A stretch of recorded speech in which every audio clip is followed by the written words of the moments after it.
د قوشتېپې کانال په اړه یو راپور خپور شوی. قزاقستان د اوبو مدیریت لپاره له اسلامي امارت سره غږیږي. بشپړ جزئیات په ویډیو کې وګورئ. درنو لیدونکو ستړي مه شئ.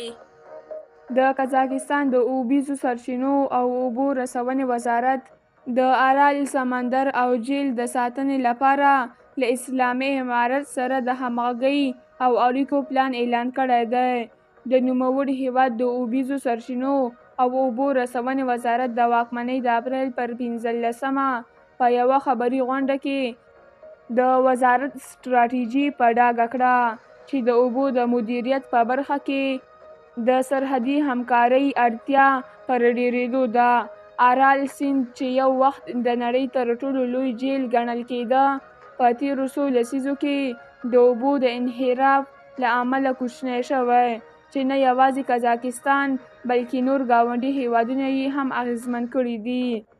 د قوشتېپې کانال قزاقستان ته اندېښنې راټوکولې دي، ځکه د دوی پر باور د نوموړي هیواد د ولسي رسنۍ د راپور له مخې قزاقستان چې د اوبو لپاره پر سیر دریا سیند تکیه کوي، اوس له یو حساس حالت سره مخ دی. خو د قزاقستان وزیر ډاډ ورکړی چې د نوموړي هیواد د اوبو اړتیاوې پوره کیږي.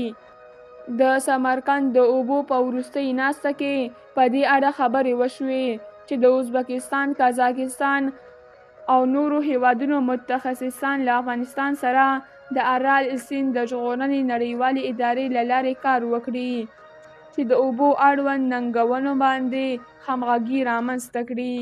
ښاغلي وزیر ویلي، زموږ موخه دا ده چې د ارال سیند د ژغورنې نړیوالې ادارې تر ډانچې لاندې له افغانستان سره اړیکې ټینګې کړو.